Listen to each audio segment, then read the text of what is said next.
All right, let's wait a little bit and see if anybody comes on. All right, let's see if anybody come on.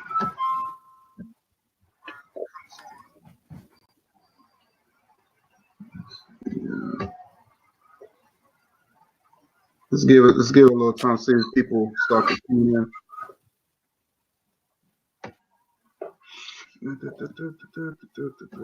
Let's give it a little time to see if people start to tune in.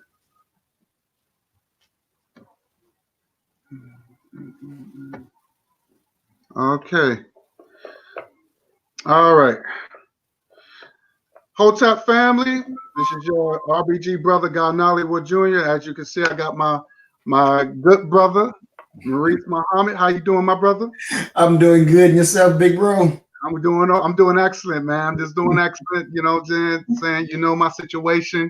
You know, I'm enjoying my little, free time. Mm-hmm. So, just getting a lot of things done. And just keep doing what I have to do, you know what I'm saying? That's exactly. And just keep active, just be proactive, you know. Mm-hmm. Definitely. But brother, I gotta ask you before we get into the topic. I gotta ask you about the Tommy Sotomayor video I did the video on Tommy Sotomayor, and I never got your thoughts when you saw, because I know it pissed you off.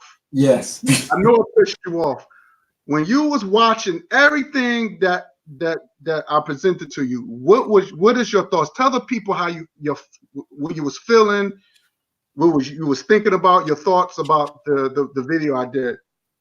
You know, I thought I knew the negative stuff about this nigga. I thought I knew, but when I watched your program that you put in, I learned so much more. I really did. I learned so much more, and I was shocked.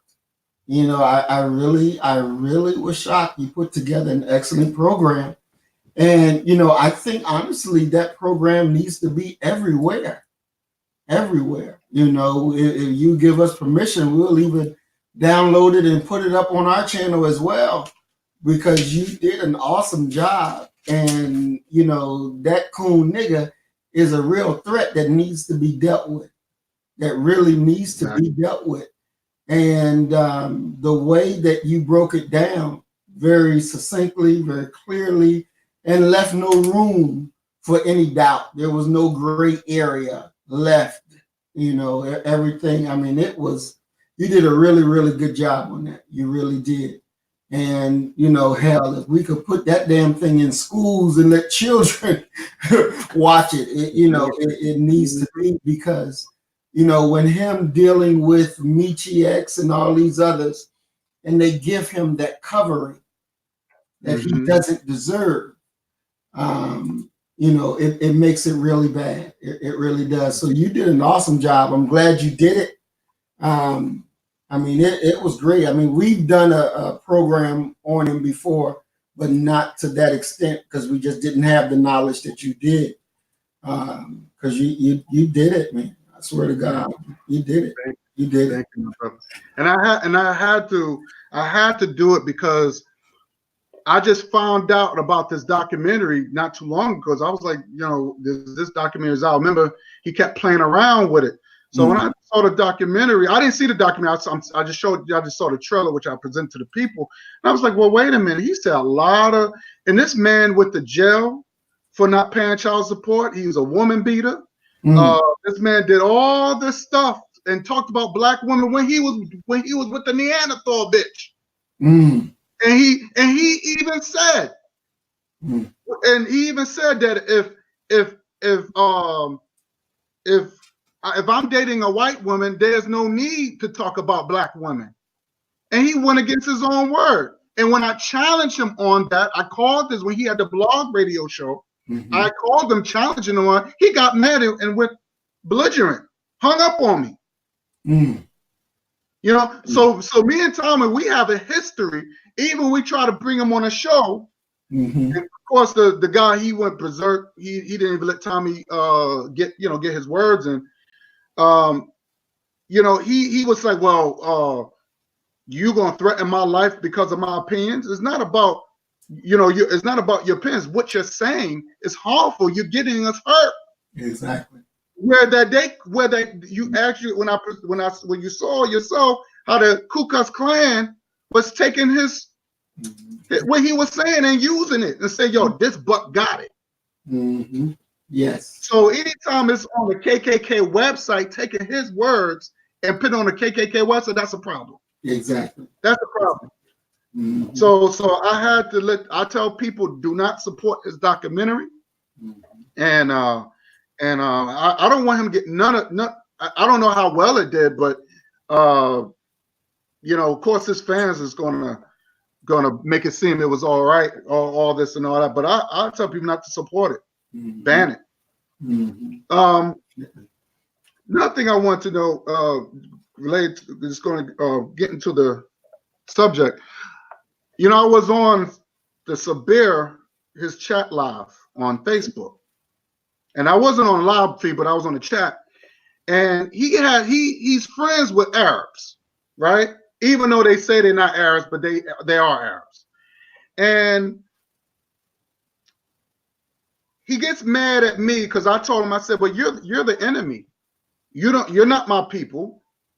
Of course, he's a Muslim, and he tried to pacify our people with, we all the same. We don't hate you. We are one race. And I'm like, and I'm gonna let me screen share this because I want the people to see how this man looked, and I want to show you with the picture that he showed me. Let me see. Let's see if I can screen share this real quick. And I want to show you this nonsense. Let me see something. Okay, here we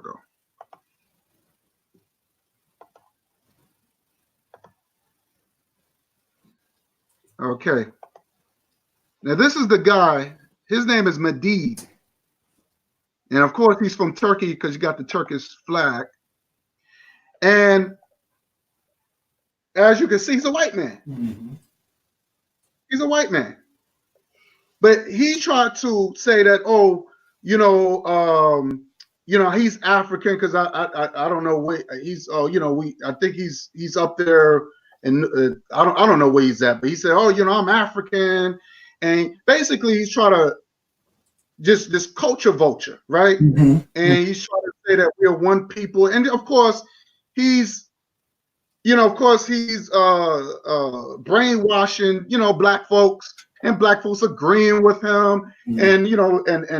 And Sabir Bey, he's like, well, we all the same race. And I'm like, wait a minute. I said, first of all, well, Sabir, you're my people. Because because there's phenotype. Phenotype means we look alike. I don't look like this man. Mm-hmm. We can't be the same people. No. So I said, your DNA. I said, Medid, your DNA don't even trace back to Africa. How are you gonna say that you're African? Mm. He said, and then Sabir Bey comes on. He said, well, I don't believe in DNA. Huh? Well, that's the problem right there.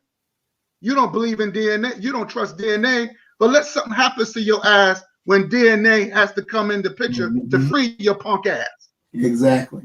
So this is the picture that he showed me with these Moors, right? Because they said Moors are dark-skinned people, black people, African people, right? So this is the bullshit that he shows me. Okay? I'm gonna show you right now. This is the bullshit he showed me. Now this is what he showed me. He put on the chat under my name, and he said, make it seem that we all said, and this is a black man with a white woman. There was a picture, I think this picture was done in the late 1800s or something like that. But I don't support that. Mm-hmm. But this is what his religion is teaching our people, that it's okay. Because we are the same. Now, I don't support that. Now, the thing is, why I have a problem with these people is that these people would tell us to integrate. They would tell us, the enemy would have no problem telling us to integrate and fall in love with the enemy, and they love us and all this other stuff, but they don't sleep. They don't have children by our people. They don't take our women as wives. They be with their own. But they'll tell us to integrate and swirl and everything else. You see what I'm saying? Now this is the brainwashing. This is the brainwash. This is what he did. This is what the enemy did. This is what he sent me. He said, well, I know the reason why you feel that way, because you're an American and you speak English. I said, no. My DNA don't even trace back to a fucking America. This is my culture we're talking about. And I don't support this. And I told Sabir, you making friends with these Arabs. I hope these Arabs giving you some of that oil well over there. You're making friends with the enemy, and they not giving you a piece of the pie. You're not even sitting next in a round table doing any decision making. They are. But this is what he showed me and saying this is okay. But his wife, it don't look like that. You know, I was talking to this guy I used to work with. He's Cuban, and he's a pale white guy. He was like, "Oh well, you know, I don't have no hate," and he's telling me you can't have no hatred to these people who have done these things to you. You know, he said, you know, there's nothing wrong with interracial relationships. So I asked, his name was Jose. I said, let me tell you something, Jose. I said, if you honestly believe that, this because you're telling me I should do it, but how's your wife look? I said, your wife look like you. She's Cuban. Why? And he sat back and thought about it. He said, yeah, you're right. And I said, why, Jose? Why you picked a wife that looked like you? You know what he said? Because I want a mate that looks like me. I want my children to look like me. I want to keep my culture. I said, well, thank you. That's the same thing I want. So why are you telling me that I need to swirl? That's right. That's right. This is what the enemy is doing to us. All because their religion. See, this is the reason why you got to be careful about these Jehovah Witness, how they only come around the black community and tell you should love everybody. That's right. But they don't go around their neighborhood spreading that shit. You've never seen a Jehovah Witness going around the white neighborhood saying, do you know Jesus Christ? Do you know that he's the Lord and Savior? But why they come around us? So the day's topic, which I'm going to go in,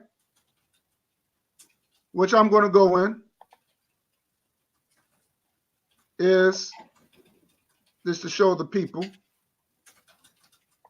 There's my bad act. This is the day's topic. The Bible thumpers, traitors, and their love for their oppressors. The Amber Guyger case. And I'm going to show you some videos. And and Brother Maurice, I'm going to have you say your thoughts on it. Okay. But first, I'm going to show you a picture. What I'm talking about. Damn, I can't get these notifications. All right. Now, look at this shit. Look at this shit. You see the brother hugging Amber, the judge, and you see the cop grooming her hair. Now, this is unacceptable. She committed murder. She's committed manslaughter. And they hugging her. Okay? I'm going to show you a video. I'm going to show you the videos, what I'm talking about. Let me show you these videos, man, because this is insane. This is insane. Let me show you this video. Okay, let me just.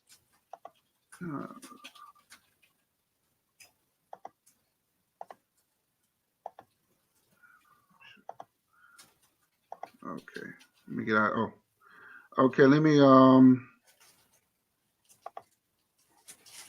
see if I get this here. Okay, you see this, my brother? Yes. Okay, I'm gonna play you. I'm gonna play the video, and it's only 3 minutes. I'm gonna play the whole thing. So, because I want you to see this nut, what he's saying and what he did.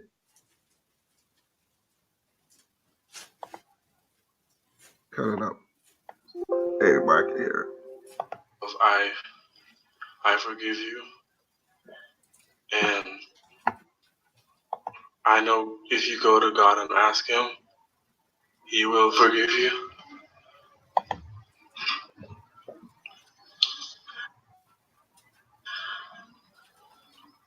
And I don't think anyone could say it. Again, I'm speaking for myself, not even behalf of my family. But I love you just like anyone else. And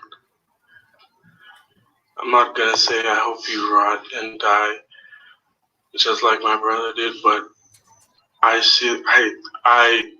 personally want the best for you.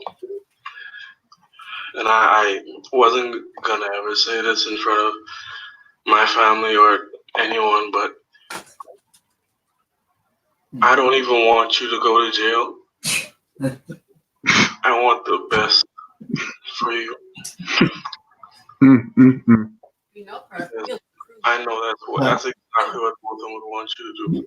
Her appeal. And the best would be give your life to Christ. I'm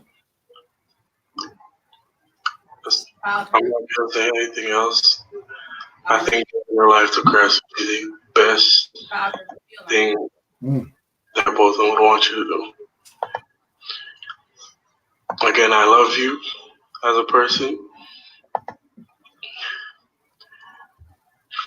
And I don't wish anything bad on you. This is crazy. I don't know if this is possible, but look at this. Look what he's gonna do. Look what he's gonna do. Don't keep reminding us. Please. Yeah. Wow.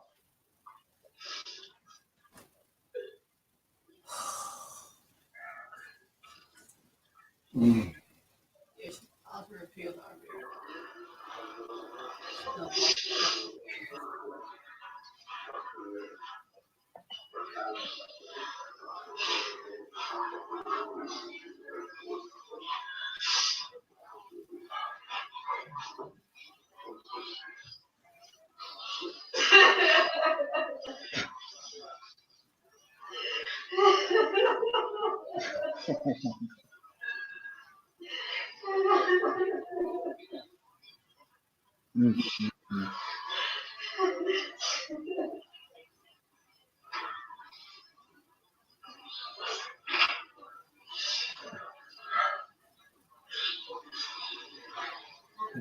Damn, dude. How many hugs you gonna give the bitch? Exactly. Hi, everyone. Now now that's just one. I'm gonna show you with the father. Oh, I ain't finished yet. I'm gonna show you with the father. Let me get out of here. I'm gonna show you what the father did. Well, he show you what he said. Let's see that one.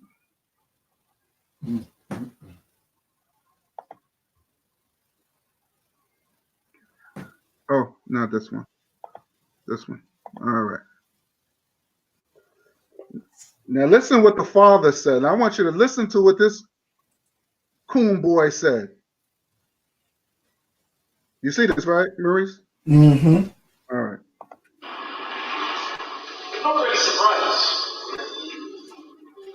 You know how I am. You're rich.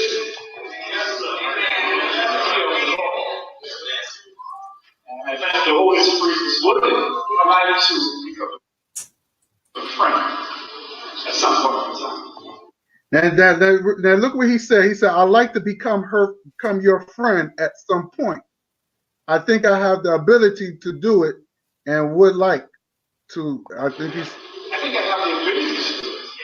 I can be your friend, and I would like to be a friend, despite my loss.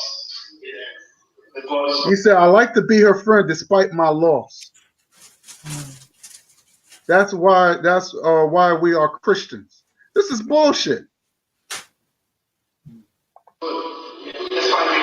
And you notice he's smiling. What type of justice you giving your boy? He don't love his son. Just like the brother didn't love his brother. So I appreciate what you have done. Get as much. There are consequences for every action. Forgiveness for us as Christians is a healing for us. And that's the mother. But I'm gonna show you now. I'm gonna show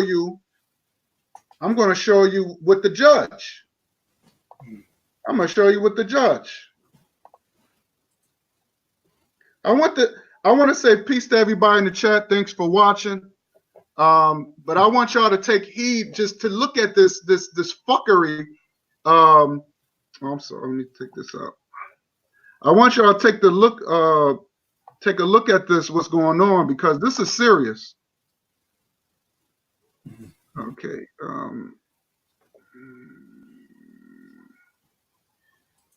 Oh, here we go.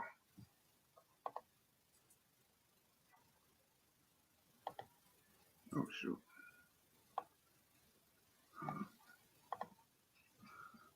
I want y'all to take a look at this. Okay, let me put my banner on it. Give me 1 second. Here we go. Now I think this is the cop grooming her the hair.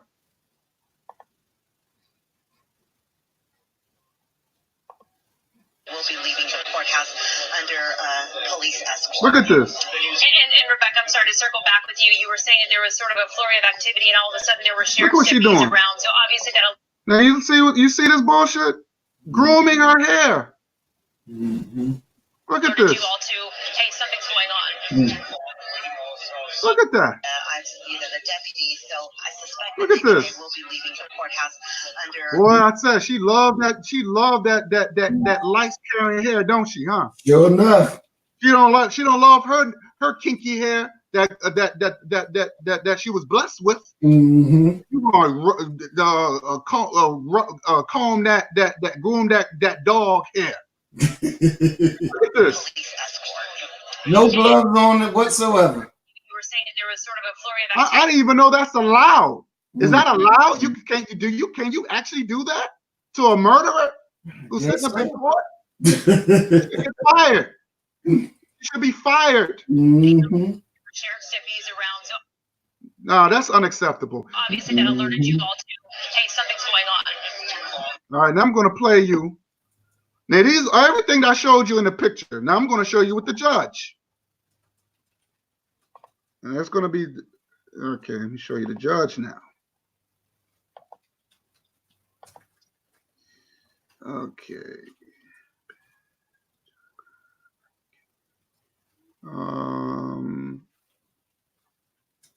Brushes her hair. Oh, here we go.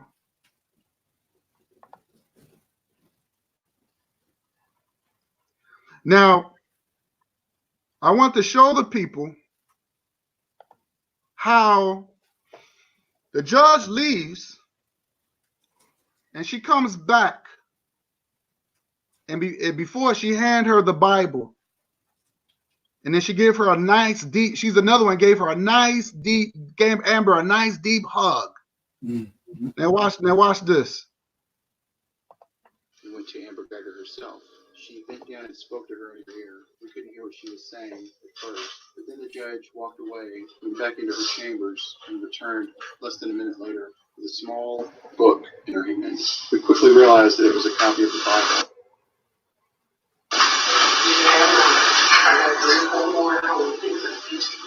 This is the one I use every day. This is your job for the next month. You get right here. John 3:16.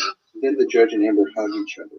Amber tells something in the judge's ear that prompts the judge to say, "Ma'am, it's not because I'm good, it's because I believe in Christ." The judge continues, "I'm not so good. You haven't done so much that you can't be forgiven." The judge continues, "You did something bad in one moment in time. What you do now matters." Then the judge urges Amber to take the Bible with her as the deputies escort her back to the holding cell for prisoners. At this point, lawyers and onlookers were all tearing up, getting emotional. I was tearing up. No one really could understand what was going on. Now, I want to just stop there.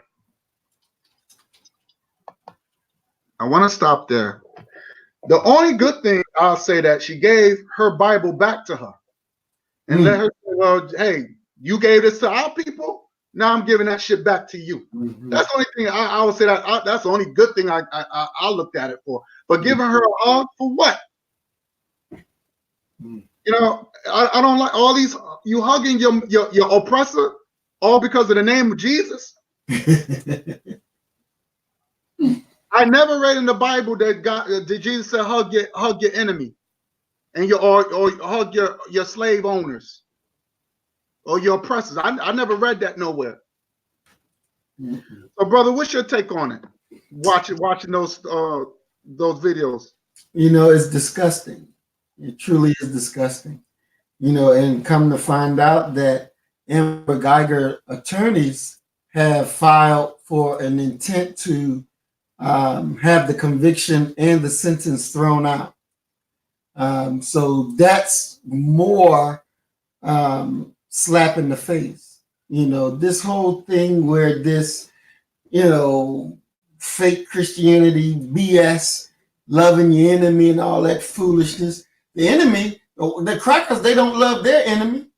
They didn't show Iraq love when they were dropping bombs on them. You didn't show Syria love when they were dropping bombs on them. They wasn't showing Hitler love when they were dropping bombs on them. So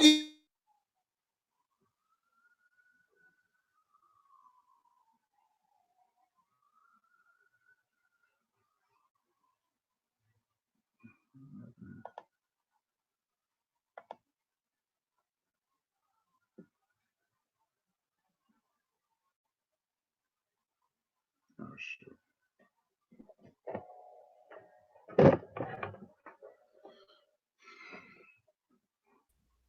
Maurice froze.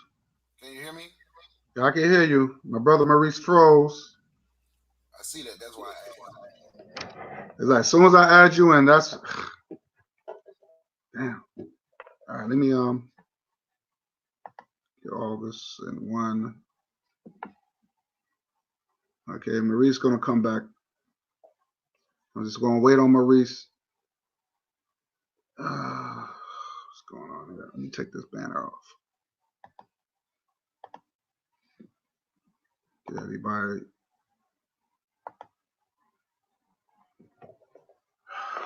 So what's going on, Bakari? How you doing, brother? I'm doing good, my man. What's going on? I'm all right. I was just waiting for brother Maurice to come back on live. All right. But so you seen those videos that I just showed? Yeah, you were talking about Amy, that woman, the Guyger lady. Yeah. I told you, man, when I did my show, the new KKK, coons, clowns, and cowards, man. Coons, clowns, and cowards.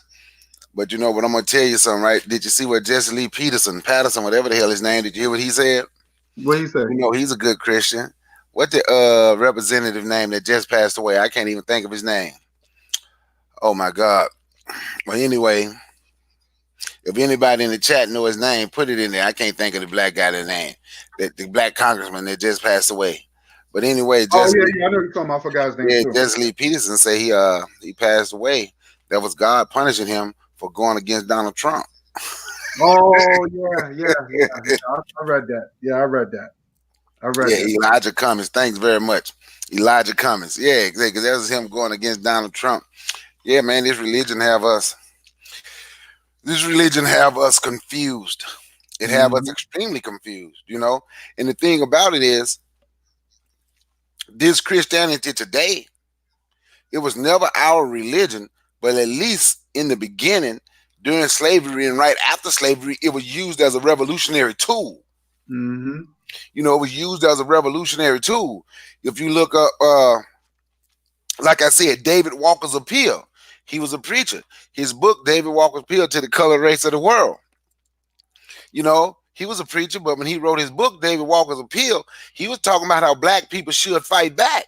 He was like, it's okay to fight and kill to get out of your freedom. He spoke black nationalism. Look at we can go back to Nat Turner. You know, he was a Christian. Marcus Garvey was a Christian. You know, these things were used, these religion was once used as a revolutionary tool. Right. But now we use it, the only tool we use it for now, since they can get that 501c3 tax breaks and all that, it's used to keep us dumb, deaf, and blind for the most part.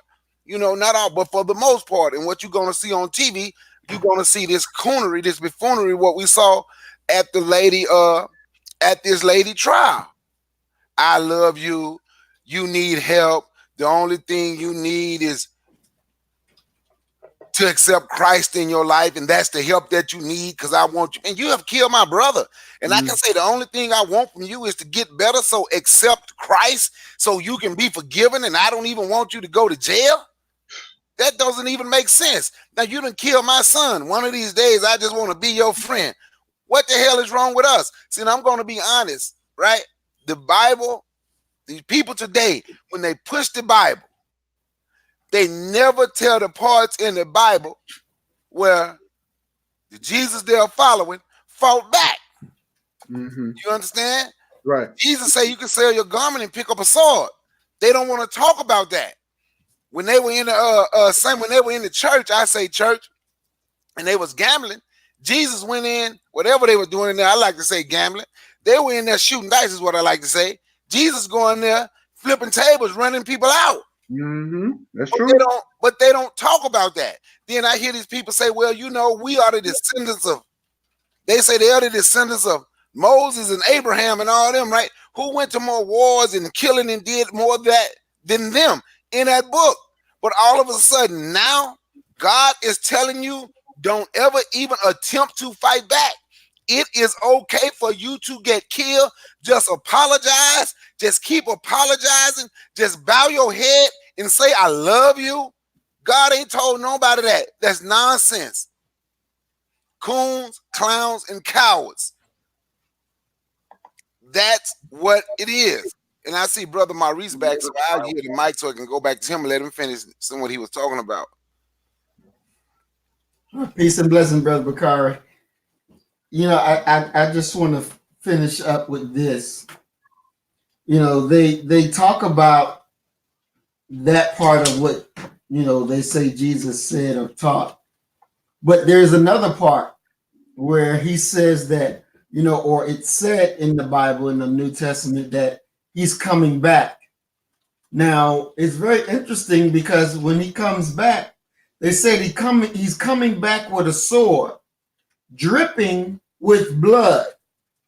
So that means that if he's coming back with a sword dripping with blood, and he's come to set the mother-in-law against the father-in-law, and the brother against the sister, and the wife against that he's doing all this separation, and he's doing all of this killing, because it's obvious that something that's going on is not right.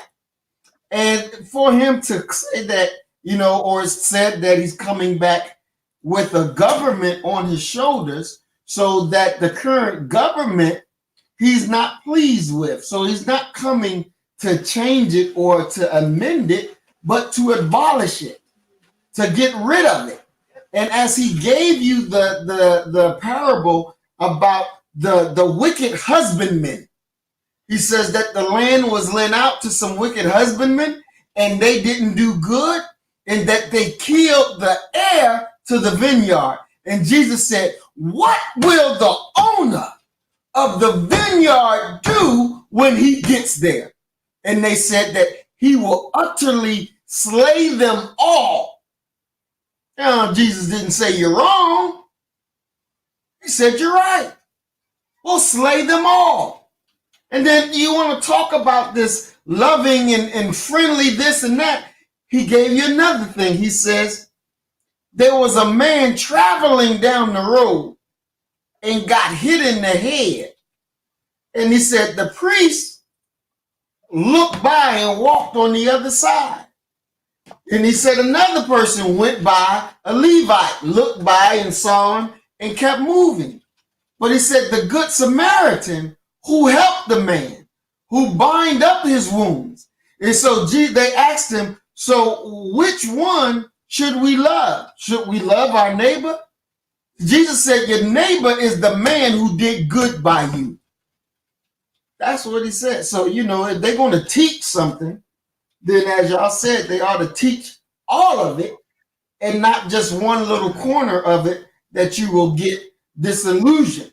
And if you compare those things that I just talked about with the Old Testament, then you will see one clear message. And it does not say love your enemy. It does not say give them a hug.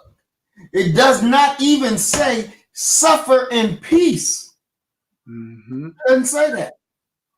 You know, God says that oppression, he says that slaughter is better than oppression. So that means he expects you to fight, to don't sit and accept that foolishness.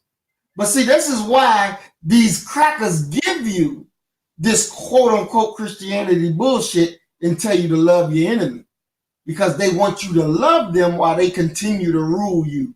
And we got to throw that shit out the goddamn door because it ain't good. And they don't even follow it.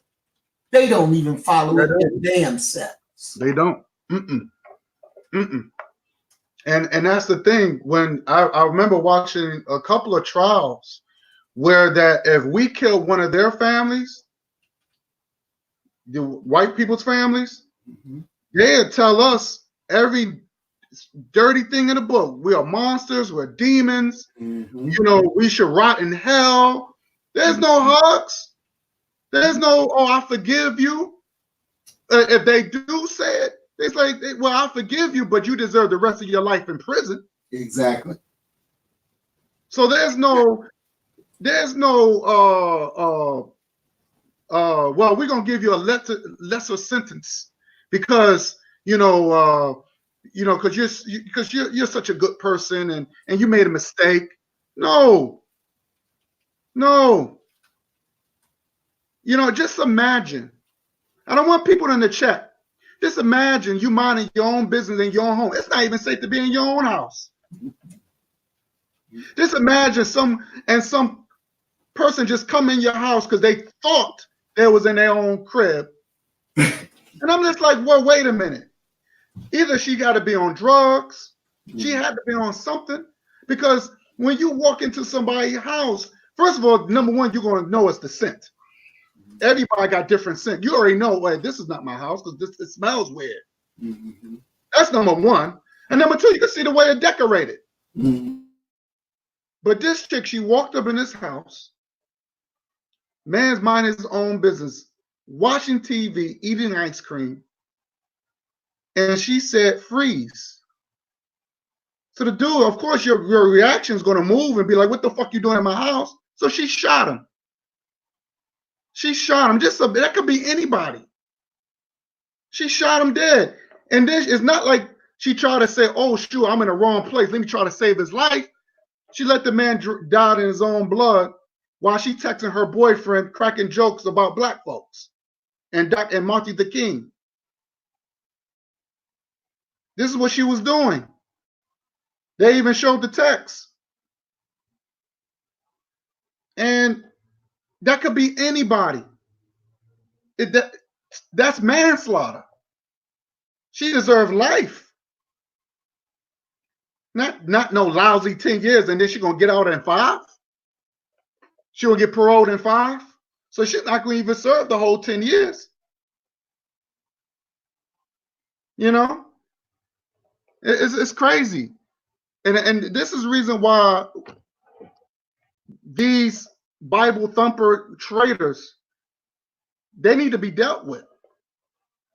Because they're killing us. They don't want allowing, they are putting the guns and the swords in the enemy's hands.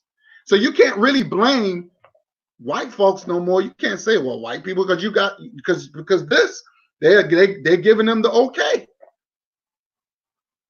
They're giving these people the okay. I want to play one more video about the jurors and what they said. The reason why they gave her, they could have, I think they said they was going to give her more time, but it was hard for them to give this woman more time because it was all this forgiving going on. Brother Bakari, what you guys say on that? I know my brother Maurice went out. About what, all the forgiving? Yeah. Or the jury not giving them more time? I'm going to tell you what I think about all this forgiving and the jury say they can't give them more time. I think the stage has been set for them to get their appeal, for them to win their appeal. I'll be surprised if this woman do 2 years in prison. I would not be surprised if she just get probation because of the way the family acted. And you know, we was talking about this, and my son, oh my God, and I forget the kid because we talk about this a lot, and he was showing me where a young man was killed in Florida, right? And the family was Christian. So it was time for the daddy to speak. And I can't remember. I have to ask my son, it's short. And I could tell you, but we read it together. And the guy was like, you know, in Christianity, with Jesus, they say you're supposed to forgive. And that's how, I guess, you know, that's part of your way of getting to heaven, right? And he said it all soft. And then he put that bass in his voice. Well, I guess I ain't made it to that part yet because I ain't forgiven. I guess what he told him, I guess if you don't die in prison, I'm going to finish you off in hell. He said, because I ain't forgiven. And that's what it should be. You don't have to forgive people for killing you. You don't. Because if you kill my son, you killing me. I'm going to kill somebody for killing. I'm going to forgive. Just keep on killing me. I'm going to forgive. No. That type of thinking with this weak preaching today have turned us as a people into the laughing stock. Into the laughing stock. Because those same damn people that tells you to forgive everybody else when they get 3/4 to rub together, they ain't forgiving our people. They're going to go move around somebody else because it's not in their heart to forgive your own people and say, you know what? We're going to fix this together and stay. But everybody else get forgiven. Like I said, and you ain't showing this, but when that white boy walked into that church in South Carolina, killed 9, left 1 alive. And the one that's alive, the one that stayed alive, it just so happened me and her grandson go to the same barber. But anyway, the one, she left 1 woman alive and said, I want you to tell him who did it. This man and stood up in court. I won't shed not 1 tear for them. I cry for white people for what we go through. I don't care. I can't even quote it verbatim because I did it on my show. The one that YouTube took down. He let you know he don't care at all. And if he could do it again, he would do it again. But they stand up and say, you forgive. You know, when you're a Christian, you got to forgive. Who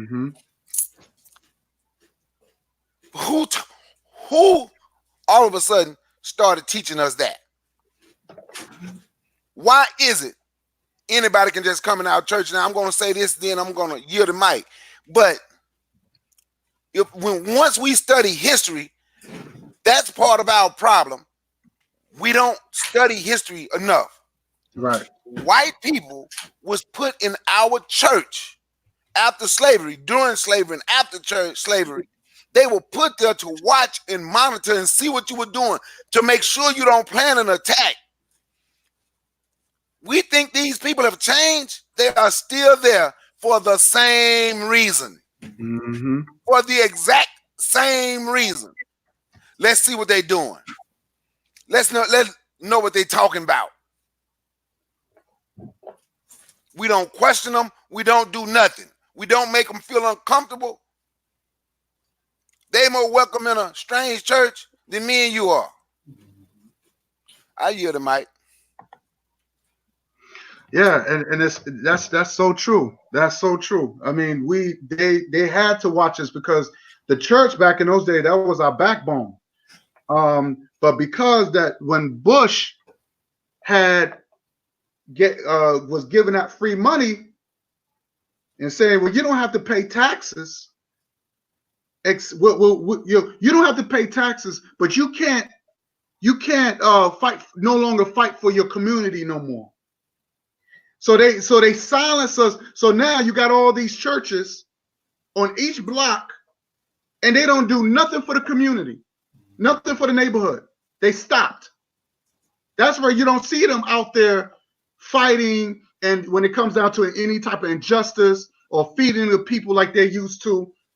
Or I mean, you know, like look, when you mentioned about Nat Turner, he was a preacher. And what did he do?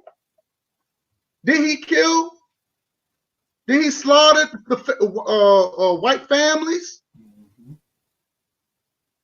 See, because the like my brother said, and I remember in his last show, Maurice, he said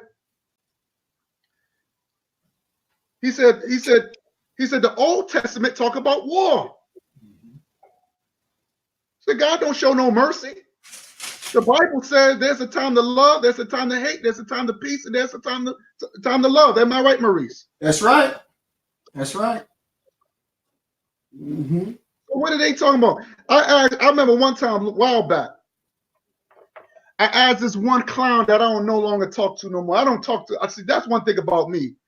I'm sorry, I don't talk to cowards, coons, and what's the other one, Bakari? Coons, clowns, and cowards. Right. I can't stand them. I can't stand them. This one asshole, he tells me, you know, I don't have no hate. I love everybody. So I said, let me ask you a question. Do you love the KKK? Do you love pedophiles? Do you love skinheads? Women beaters? Because he's friends with one of them. He's friends with a woman beater. I do not like. He said, well, and he paused because he wasn't thinking. He said, well, I don't hate them. No, he said, I don't love them, but I don't hate them either. So I said, what's in the middle then? Because according to your Bible, the King James, either you got to love or you got to hate. You cannot be what you call lukewarm. That's right. And it's so funny that all of us know the Bible better than these Christians and some of these Israelites. I grew up in the church too. And let me tell you something, I was just as confused. And the one thing about the church, they don't like when you ask questions. They hate questions. Or you can't question God. But the Bible told me something different. They said seek wisdom and knowledge. There's a lot of questions that I don't understand. One minute he tells Adam and Eve, well, don't eat the tree of life. Eat the life. But they said, but God said, well, man is no good. Then God said that I will reject you if you could. He said, if you reject knowledge, I will reject you. Didn't God say that? Yeah. So something don't add up with me. But see, these questions, see, that's why I say when you're dealing with these Christians, they only read what they want to read, and sometimes they put their own spin on it and say, well, God loved everybody. Well, if God loved everybody, then why did he destroy the earth with water? Why did he knock the Tower of Babylon? And everybody spoken in different tongues. And didn't Jesus said, I'm like my Father? When you see me, you see my Father. Did he say that? Mm-hmm. Yeah. And he told his disciples, sell your belongings and buy swords. This is why I ask these Israelites, where's your weapons? When every time I see these Europeans, the enemy coming in your face, spitting on you and all that, where's your guns? Because you're supposed to be strapped according to your Bible, Israelites, if you're watching. I'm just saying. Because Peter had a sword. Did he cut off one of the soldiers' ear off? Mm-hmm. I mean, I can go on and on. Mm-hmm. That's right. Jesus talking about he was here for his people. Who was his people? He wasn't for everybody. He said, I didn't come bring peace to the earth. I brought a sword. Mm-hmm. He said, I'm letting you know, I'm not for everybody. Mm-hmm. I'm not for the Greeks. I'm not for the Romans. But you see our people who claim these are God, we are supposed to be God chosen people when we forgiving the enemy after they kill one of our own.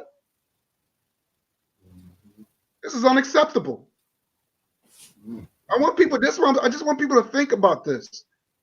And Brother Bakar, I know you came a little late, but I show the picture about this guy Mahdi. He's an Arab, but he claimed that he's not Arab, even though he speaks Arabic. He claims that trying to brainwash our people, saying that, oh, we all the same. We all in the human race. We all share the same blood. But in the meantime, they raping our women, mistreating our people. You know, they don't hire us in these stores when they own property. When they come over here, they don't give us jobs. But then they say we all the same. Let me see his picture again. I ain't get to see that when Okay, I was driving with my daughter. I'm gonna show you right now, and I'm gonna show you the picture that he sent. Let me see this picture. All right, this is Mahdi. Now he was on a lot. And he's a good friends with Sabir Bey. Really good friends with him. Now, of course, he's Turkish because he got the Turkish flag. And you know, and even Sabir Bey's brainwashed. And he's telling me, oh, well, you know, and I was telling him, he said, oh, you know, we all the same. And, you know, we all African people. I said, wait a minute, Mahdi, first of all, your DNA doesn't even trace back to Africa. What the fuck are you talking about? And I was saying this in the chat. And then here come Sabir Bey coming to the rescue. Oh, well, you know, well, brother, we Moors, we don't believe in DNA. We all the same race, brother. No, we not. I said, Sabir Bey, you're my brother, but this guy, he's pale skinned. He can't even stay in the fucking sun. And you can look at him, straight hair. And he said, well, and this Congo said, well, you know what? The reason why you said it because you're an American and you speak English. I said, well, you're missing my point. That has nothing to do with me being American and because me and Sabir Bey we speak English. We talking about roots. We talking about culture. We talking about spirituality. All that comes hand in hand, and we are not the same. We are not the same. And so this is the picture that he shows that he's brainwashing our people. He's showing this Moor with some white bitch. So this is what they showing our babies. That's okay. And look at her. She's naked. This is what he's saying. Like, we all the same. There's nothing wrong with this. Now, to a young black person, they said, well, hey, you know what? Maybe maybe it's okay to sleep with white women. Because we're Moors, we all the same. So I said, you know, and I said, this is the brainwashing. All this is all because of religion. They pacifying us and say we're all the same and we should love and we cannot hate. And this is the reason why you have interracial dating. You know, this is the reason why you have homosexuality all under this banner of love. You know, so this is you know, I just wanted to show that real quick. Let me just get out of here with that. Yeah, I just wanted to show that. But let me show you what the juror said with that Amber situation. Let me show you with that real quick. Okay, here we go. Y'all see this? Mm-hmm. Followed by millions across the country. 2 jurors breaking their silence about the sentence given to former Dallas police officer Amber Guyger for shooting and killing a man in his own apartment. And we're now hearing from the victim's brother. ABC's Marcus Moore is in Dallas tonight. 2 of the jurors who convicted former Dallas police officer Amber Guyger of murder tonight taking us into that jury room. There was a lot of crying. A lot of crying. Prosecutors were asking for 28 years. You all landed at 10. I told everyone because we all agree that it was a mistake, and I don't think Bo would want to take harsh vengeance. I think he would want to forgive her. Guyger shot and killed 26-year-old Botham Jean when she entered his apartment mistaking it for hers. You can't compare this case to any of those other officers killing unarmed black men. Hmm? Those officers that kill unarmed black men, when they got out, they went back to living their lives. Amber Guyger, she showed remorse and that she's going to have to deal with that for the rest of her life. Can I give her a hug, please? This extraordinary moment of forgiveness from John's brother right after sentencing, giving these jurors some peace of mind. It kind of helped us feel like we ended up with the right decision.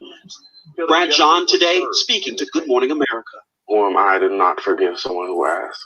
I waited 1 year to hear I'm sorry, and I'm grateful for that. And at trial, Guyger acknowledged that she intended to kill Jean. The jurors telling me that's all they needed to hear to find her guilty of murder. Tom? Marcus Moore for us. I want to see. This is what happens. This is what happens when you start forgiving your enemy. They either get off or serve less time. This is what happens. And then that black chick, she what the fuck she talking about? Oh, you can't compare because she asked for forgiveness? First of all, when she was on stand, she said she tried to use up. Well, I was afraid of my life. Exactly. She didn't ask for forgiveness. She didn't say, look, I'm so sorry. I made a mistake. You know, I was drunk. I was high. She should have told the truth. I want to show you this real quick, and I'm going to let y'all speak on that.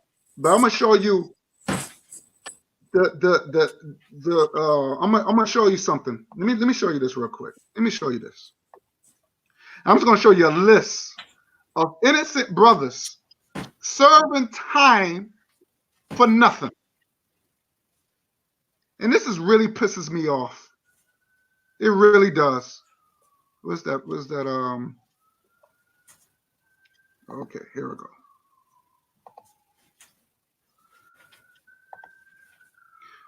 Now I want y'all see this.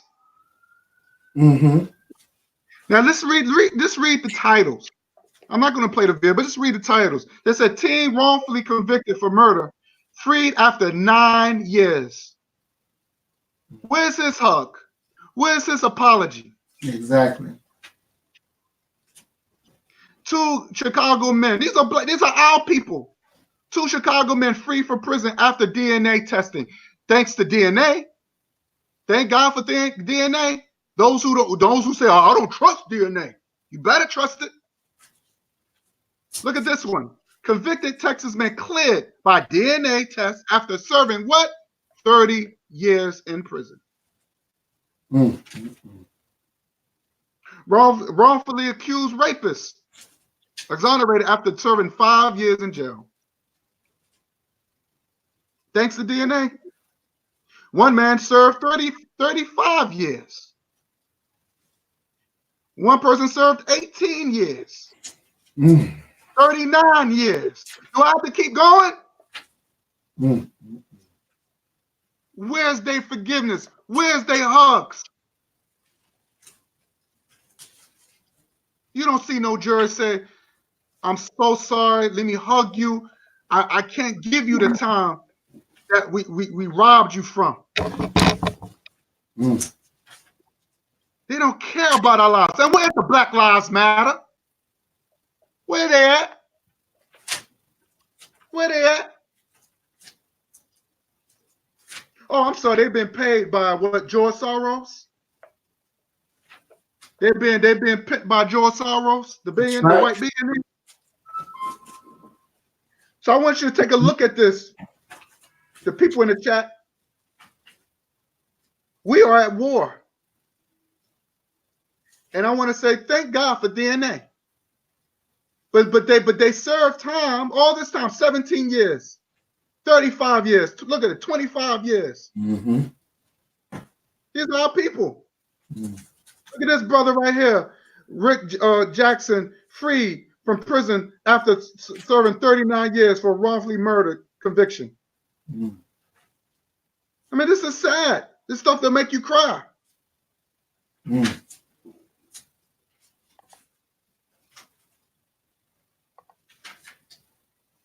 I'll rest my mic. What y'all got to say about that? You know, I'll say that even when that nigga said, I don't even want you to go to jail. Say, what? You don't want her to go to jail. And then as you show with the jurors, and you notice that the cracker said, well, I told them. I told them. So they put him there to lead the rest the way to go. And so as wife even pointed this one out to me, because her and the cracker dressed the same. So what, they lovers, they boyfriend, girlfriend, they're swirling up in there. So whatever the fuck that nigga say, then she go behind and say the same thing and lead the rest to come out giving this chick goddamn 10 years. That's so disrespectful. And then to know that the lawyers now have already filed for their intent to appeal, not just the conviction, but also the sentence. So more bullshit on top of bullshit. And you know, unfortunately, that whole family is screwed the fuck up. I'm just gonna keep it 100. They screwed the fuck up. You know, and you know, they need to go back where the fuck they came. Because honestly, there is no way in hell they should be coming across, yeah, we got to.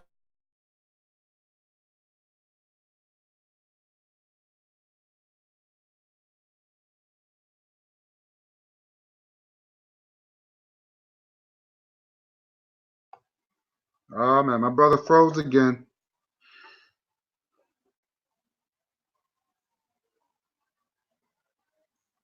My brother froze again.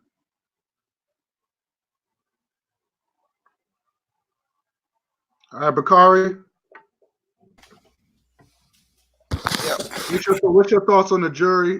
What the jury said, and those innocent brothers serving all that time for nothing, and well, and we know stuff like it's a lot of we know it's a lot of innocent people, a lot of innocent black people. Let me get that straight. Who I'm talking about? That's serving time. A friend of mine, her son. It's hard to explain on here, but I can say this.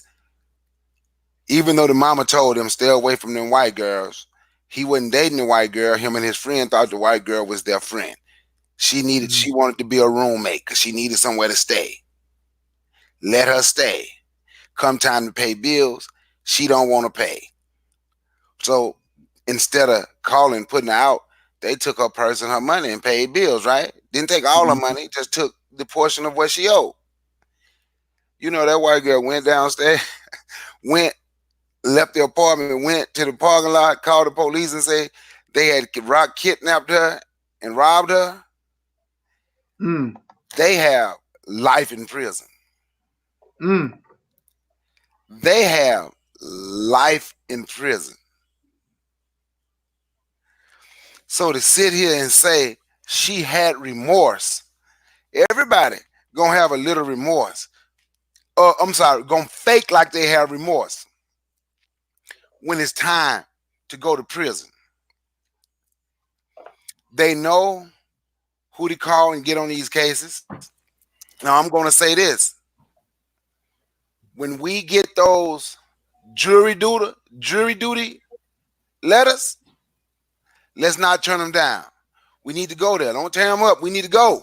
Because we might end up being on a case like this. Mm-hmm. Don't tear them up.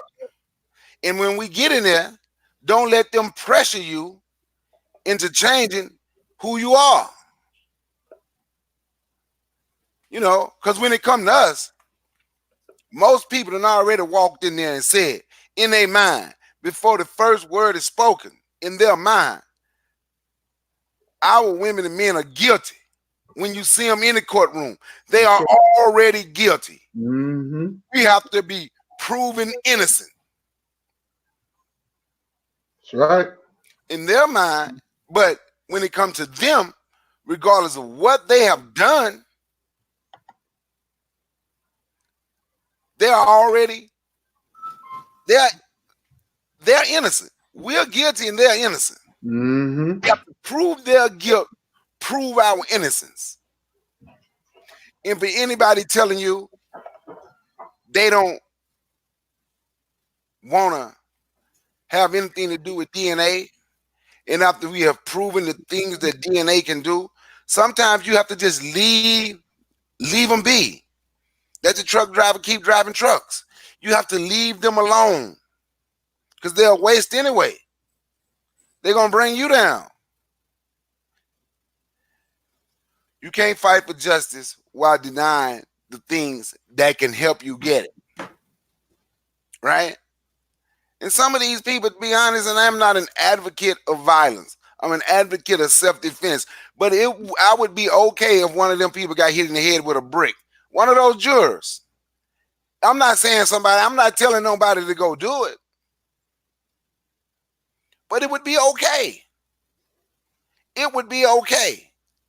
Now I'm going to say this, then I'm going to get off. I know people on here, then I'm going to get the mic. You heard of Jay Prince, right?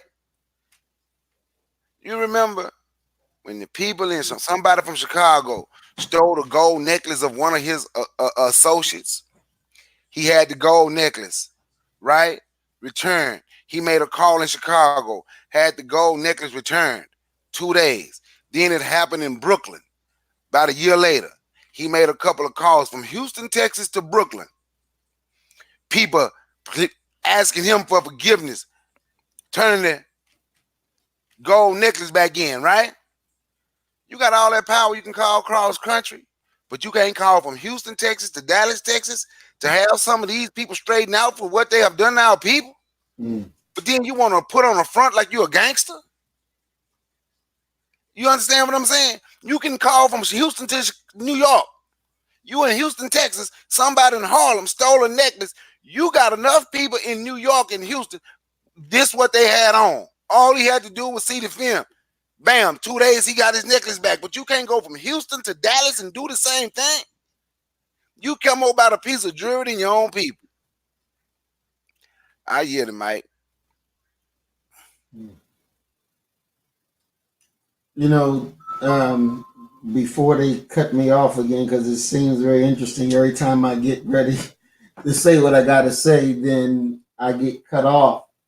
You know, these demons, they have used their slave-making religion to do some of the most wicked crimes in human history.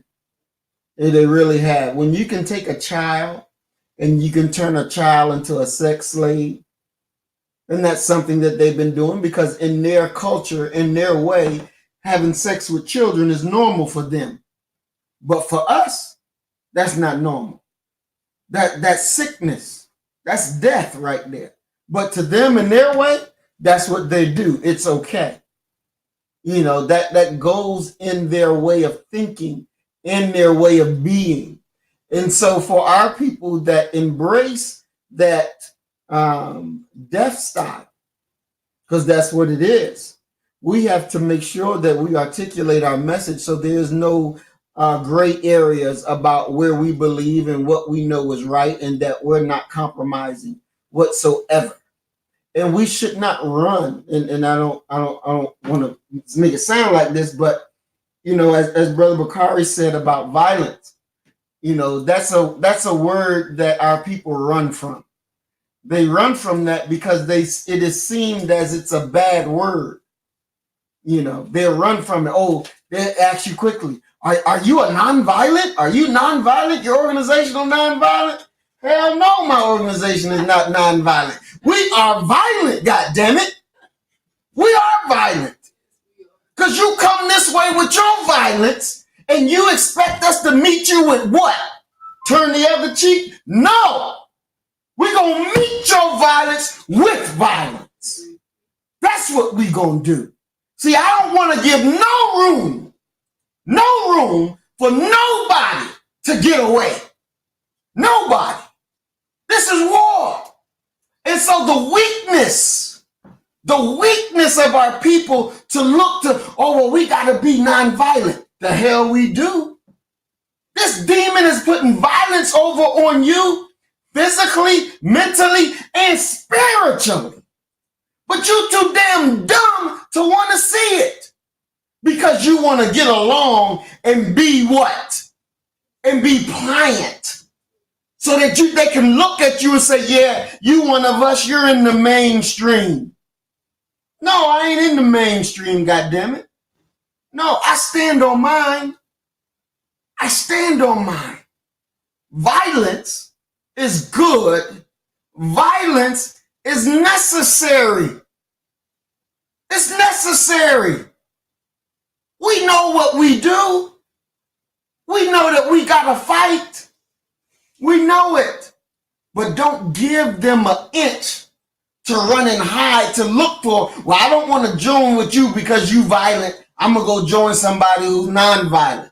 Bullshit. That you're going to die. You're going to die from that. Let's just keep it 100. It is violence. And through violence, you will establish peace. You will establish order through violence.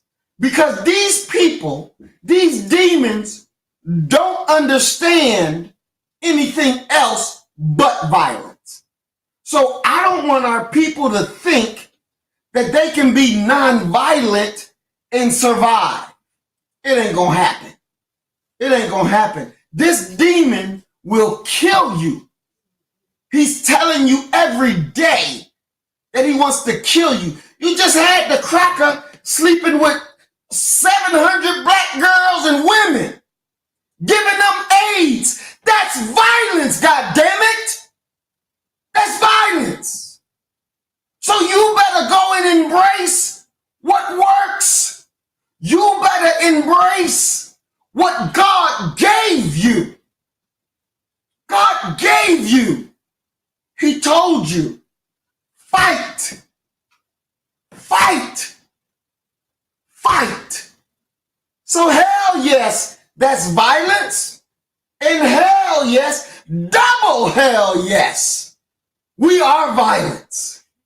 We are violence. We don't go, no, we're not giving no room for some little punk ass to go run and because he don't want to be violent. Fuck that. We need violence. We need it.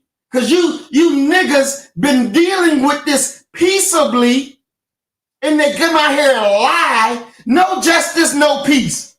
Well, shit, there's a whole lot of peace. They doing the shit that they do. Why? Because you want to be what? You want to be pliant. You want to be the kind of nigga that massa approve of. No. No. I don't give a damn.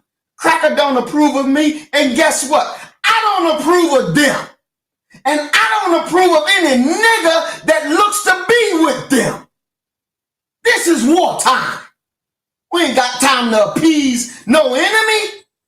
When you see the enemy at work 24/7, damn it. We we got to be at work 24/7 to fight this enemy. So no, we don't have a room to be running from any word, embrace violence. Because it is violence that's going to deliver you. Hell, our God said, kill them all, God damn it, and spare none. He said, don't even spare the animals. Not the elderly, not the young, not the old, not the cripple. God damn it, kill them all. That's what the order is. And that's what we got to accept. Because that is righteousness. That is justice. And that is love. You take it and believe it. That's love. I ain't going to forgive the killers of my people. I'm not going to offer them love. I don't want a hug. I don't even want to look at their ass. I want death to them. That's love.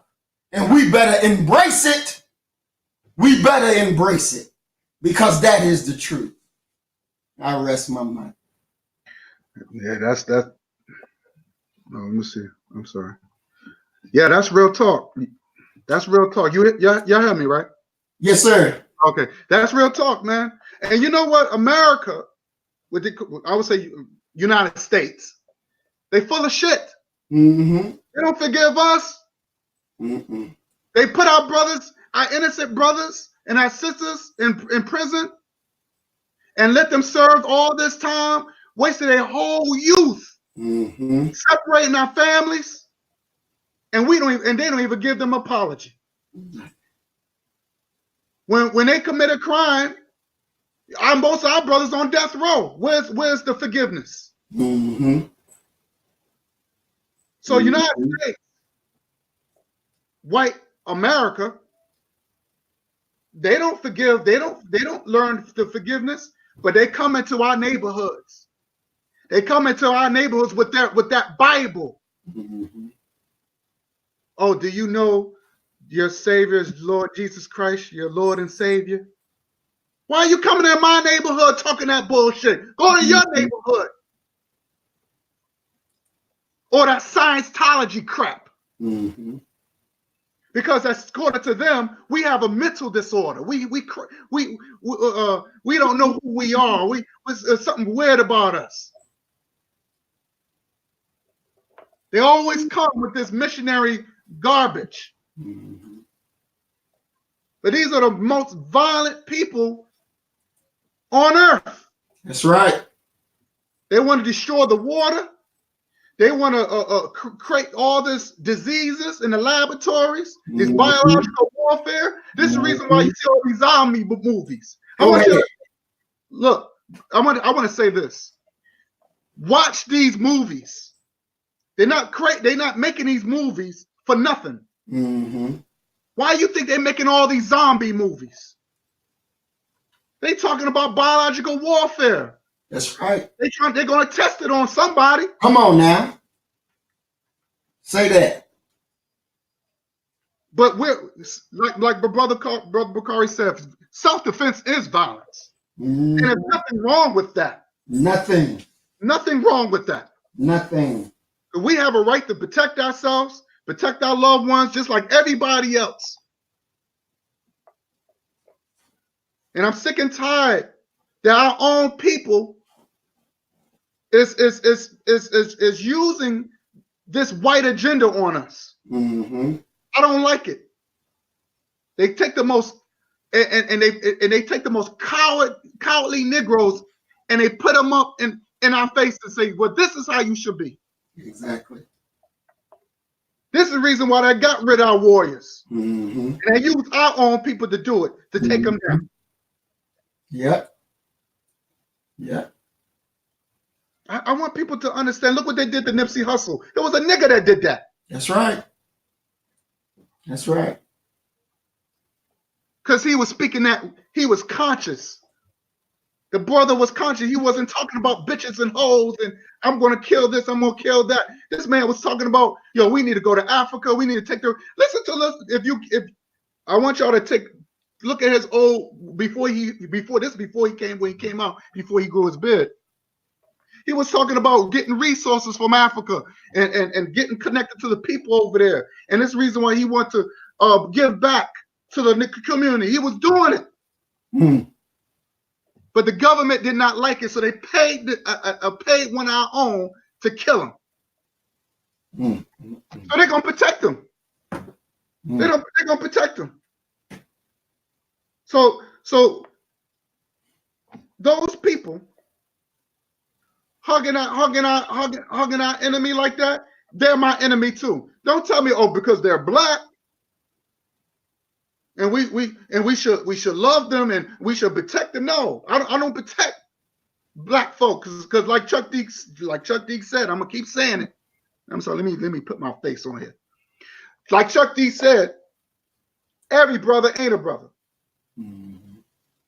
And I'm gonna go further with it. Every sister ain't a sister. Come on. Okay. Look at that woman who almost killed Dr. King. I was shocked when I read that story. She said, "Oh, you Dr. King?" Where was her name? Something Corey. I forgot her name was. Azola Corey. And she went in there and said, "Oh, you Dr. King?" And while he was signing books in Harlem. Mm-hmm. This woman had a sharp ass a letter opener, and she had a pistol in her bra, a pistol. Mm. Someone paid her to assassinate him. That was the first assassination. They tried to kill him. And she said, if they said that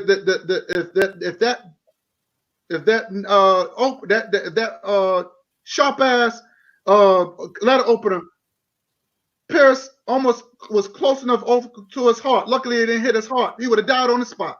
That's right. That was a black woman.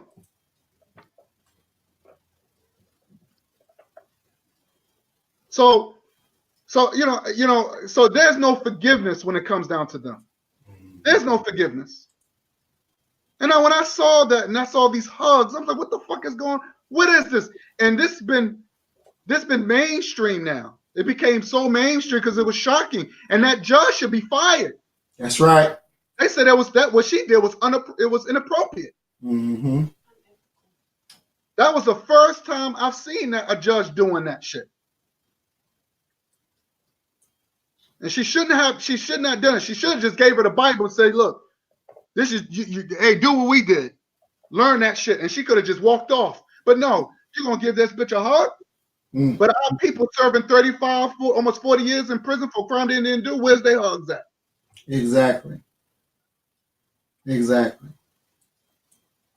know, there's no compassion when it comes down to us. The world hate us. That's right. The world hate us. It doesn't matter if you do good. It doesn't matter if you do bad. It doesn't matter. But I know one thing. I can tell you this. They fear the righteous. That's right. They fear people like me, Brother Muhammad, and Brother. They fear people like us. That's right. Because there's no mercy when it comes down to us. There's no mercy. Right. There's no mercy. Mm-mm. Mm-mm. None whatsoever. I have people say, man, you crazy. Man, you crazy. You got to be crazy. Mm-hmm. We in a fucking jungle. Exactly. The fuck you think? I'm not in this. Not no paradise for me. Especially if you grew up in the hood. Mm-hmm. Mm-hmm. The streets train you for warfare. You don't have to go to no military for that shit. Mm-mm. People carry guns and all that every fucking day. And you think black people give a fuck if you serve 5 years in New York for carrying a loaded gun? They don't give a fuck. They don't care. They still carry guns. They still shooters, shooting everything. Mm-hmm. So I want people to understand this. There's no mercy when it comes down to us. They locking us up for every little thing. That's to the point you can't even look at a cop wrong. Mm-hmm. Now they can go on your house and shoot you down. And you think you're safe. And then now Now this voting thing is coming up. And Negroes are still voting their oppression. Every year you vote for your oppression. Every year. Every year when you go and vote, you don't vote for your interests. You don't vote for your freedom. And people didn't die to vote. People died to be free. People died because they want to be independent. They want to be left alone by the enemy. That's what people died. That's what our people died for. They didn't die to vote. And vote for what? Vote for what? Are we trying to, vote for the lesser of the two evil? Evil is evil. People ran out and voted Barack Obama.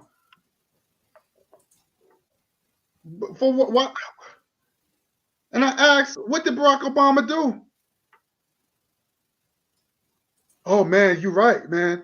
Barack Obama didn't do nothing. I voted him second term. I'm thinking he's gonna be this radical. I said, how are you gonna be radical when you work with white folks? Exactly. When he was getting paid under the table. Matter of fact, like Brother Bukhari, he educated me on this one, that this man came from a rich. This man grew up from a rich home. His father was his African, his Kenyan father. He was president of something. He was a very important dude.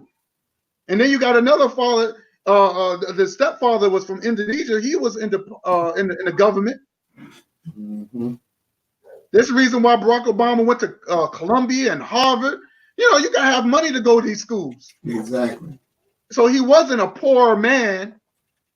Oh, he was a community organizer. He's one of us. This is what Negroes are saying. Mm. And he said it. He said it very clearly to black folks. He said, I am not president for black folks. I am president for everybody. Mm-hmm.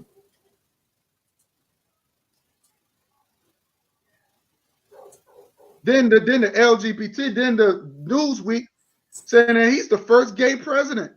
So he wasn't president for you. He was president. So because according to him, and then I saw the video how the guy, this white dude, he said, yeah, I've been with Barack Obama. We slept together. Remember, Maurice, I showed you that video a while back? I remember. He said, I slept with him. And we was in the middle making out. Yeah. This is the reason why he didn't dispute that. Let Newsweek do that shit to Trump and see what happens. Trump would sue Newsweek. He sure would. He will do it. Barack Obama didn't deny it that he was gay. He didn't deny it. So that should tell you something. This is the reason why these homosexuals are out of the alphabet people, they're out of control. They're out of control now. Mm-hmm. We are at war, man. This is no joke. So y'all want to fall asleep? Y'all want to play these games? You go ahead. You go ahead. This is not a game. This is not a game. When you watch these movies, they're not playing these movies for no. They telling you what's going to happen.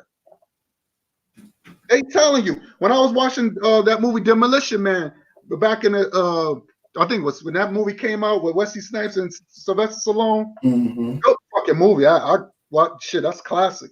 You know how many times I watched that movie? But they show you a lot of stuff that's happening now. They showing how they have cameras everywhere. Mm-hmm. And look, surveillance everywhere. They're not showing these movies just for your entertainment. They sending you a message. Exactly.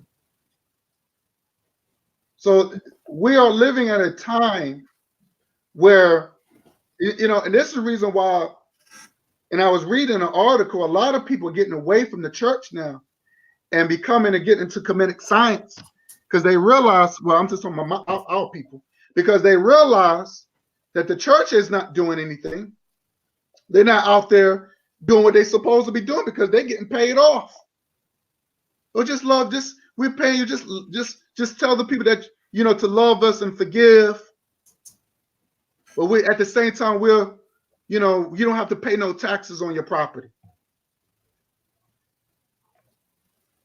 Our people, you know, somehow these politicians, our black politicians, and you got cops in the police department, they don't protect us. And there's so much racism in the police department. But do you think Negroes would say, you know what, fuck them? Let a white person touch one of our own, we're going to beat their ass. And if I got to lose my job, I'll just lose my job. Because you never saw a black cop beating a white kid's ass. That's right. You never see them racial profiling white kids. Why? Why? But a black cop could watch Eric Garner getting choked out and don't do nothing? Mm. And I couldn't believe that. Couldn't believe how a black officer could sit back and watch her own people getting choked out. Exactly. After he said, I can't breathe. I could not imagine me sitting and be like, man, let him go. What the hell's wrong with you? Exactly. Man, he can't breathe. But they got him on a leash. Mm-hmm. They got him on a leash. And they tell black people, well, there's no black and white. It's only blue. But in the meantime, you're not going to harass their children. No, they ain't going to let you do that. They're not going to let you do that. Mm-hmm. Or they'll go to the mayor, the governor. They want to see you off the force. Exactly. And what happened to that brother who shot that white woman and he used that same line, Mm-hmm. I was afraid of my life. Mm-hmm. You don't hear about that. He's locked up. Exactly. Exactly. Mm-hmm. Okay?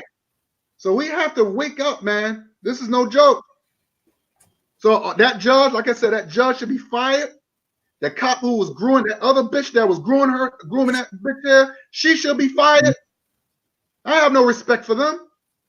Oh, well, she's a black woman. You can't say that. Like I said, every sister ain't a sister.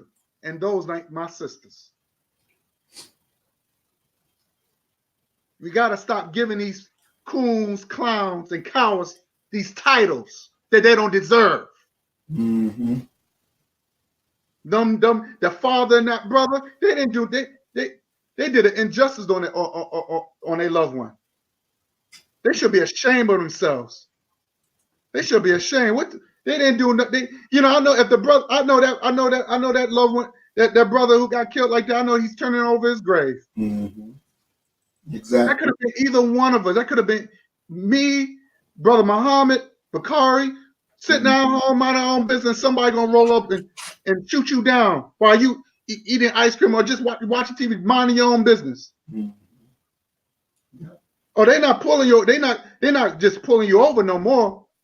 Now you gotta be strapped in your own house. Mm-hmm. They don't care if you got babies, and they don't care. So we gotta wake up, family. We gotta wake up. This is serious. And I had to do this video and show all the evidence. Because these are evidence. We're not just talking crazy. We're not speaking hate and venom. We speaking justice. We speaking freedom. We speaking liberation. That's right. You know, they still got statues of their murderers all over the country. All over. All over the country. But they won't allow our heroes. We should have a Malcolm X. We should have a Garvey statue, a Malcolm X statue, a Khalid Muhammad statue. Where's our heroes at? Mm-hmm. Queen Azinga statue. Where's our heroes at? So that shows you we don't control nothing. We don't control nothing. But they have a statue. I'm on Wall Street. I was on Wall Street. They have a big statue of George Washington, and you see all those white people. And one day I'm gonna videotape it, and I'm gonna show the people. You have all these white people taking pictures of that statue. They don't give a fuck about us. Mm-hmm. They don't give a fuck about our feelings. How this man owned our people. He had almost like 1,000 enslaved Africans. Mm-hmm. They don't care, but they take pictures with the statue. Mm-hmm. They plays the national anthem with pride, knowing that Francis Francis Key was a slave owner. They don't care about our feelings. Sure don't. That's violence. Mm-hmm. They tell you got to be nonviolent. You can't get enraged. But they praise rapists and murderers and slave owners.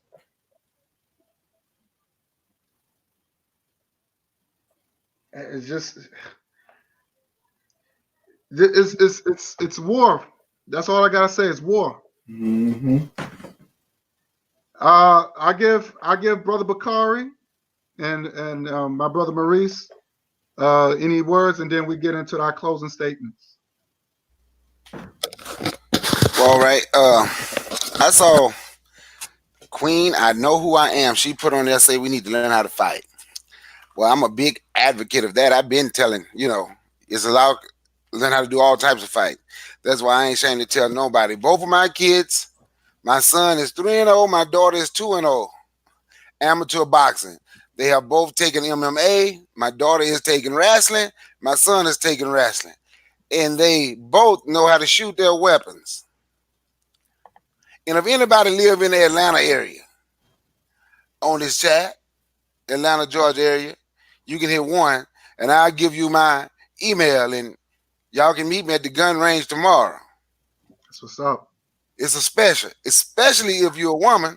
Y'all get to shoot free tomorrow, all you want at the gun range I go to. So when you're saying we need to learn that, that is something I've already been teaching my kids. We fish. I'm about to start hunting as well. One of my homies teaching me how to hunt. Now, when we talked about, y'all was talking about Obama. Obama was not raised around, not only was he not raised around black people, if you read the Obama story, you'll understand that his Kenyan father didn't walk out. His Kenyan father did not walk out on him. His white mother walked out on the Kenyan father. And this is why I tell people Obama ain't got no African in him. Obama was raised by an Indonesian man who worked for the CIA, yada, yada, yada.